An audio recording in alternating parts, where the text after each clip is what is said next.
Set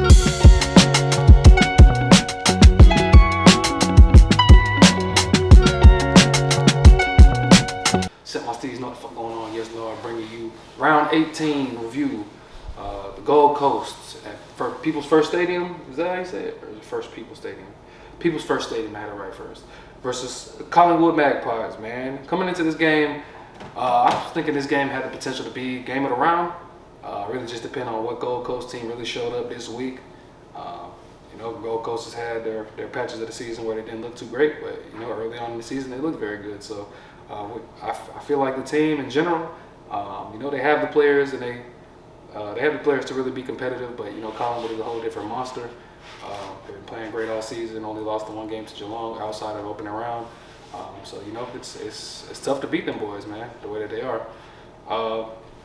But really, it's crazy though, because Gold Coast really got to whooping their ass, man. Gold Coast was working them boys out of the gym, bro. Collingwood had a whole goalless first half, bro, and that's not something I would really expect at all. I think the first time they got held goalless since like 2021, round 11 against Geelong. So very impressive feat for Gold Coast, man. The pressure was there. The midfield was there. I'm very impressed with Matt Rowell. This player I actually forget to mention when people ask me my favorite players, but he's definitely a player I really like. I love his intensity. I love how hard he plays. I love how he's not afraid to put his head over the ball and go get that shit. Yeah, man, and it was looking like muddy waters for Collingwood, man. It was just, they didn't look like themselves. Their ball movement couldn't really get going. They really couldn't find the footy as much as they usually did. I think Dacos got a little, I don't know what exactly injury he endured, but at some point he got injured a little bit, so they moved him up to the deepest forward before later moving him back. But yeah, them boys really had to find something to figure out, man. And I will say, bro, they did figure it out, bro. In the second half, they really brought that intensity. They really looked back to the team that we all have seen Collingwood play, the formidable team that we've seen. And the ball movement looked well, and yeah, it's just you seeing the game just slipping away. The league just getting chipped. And Collingwood was really just working at it. And although Gold Coast was whooping their ass, this was a very low-scoring game. At one point it was like Collingwood had 23 points, but they were down 26. So you could tell that all that boys had to do was just put their head down and get back to work, and they really did that. I was very particularly impressed by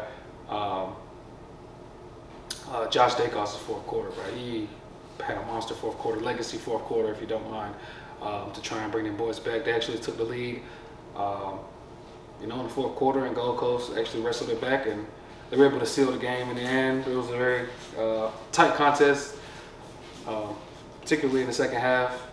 Collingwood really brought the effort, and it was a pretty good game, man. I think there's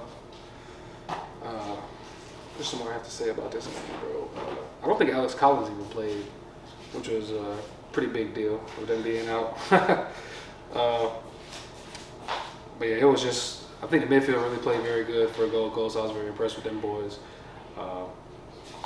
Took Miller got hurt too, so I think that also had something to do with them boys being able to not hold the lead that they had. They subbed him in, they subbed him out. But yeah, man, it was a good game. Really from beginning to end, I didn't really see them boys being out the game the whole way. Like I said, Collingwood, 26 points, especially in modern day footy, but for them in particular as a club, it's not really that much to, no matter how bad they were looking, I still had a feeling that they were going to be able to come back. So I thought Gold Coast was actually about to fold that. So good on them. Good mature win, composed win. Whether Gold Coast blew them out or whether they ended up winning the tight one, I still think that's a confidence booster for them as a club. Especially, this was like one of their biggest games. I want to say this is actually their biggest home and away game that they've ever had.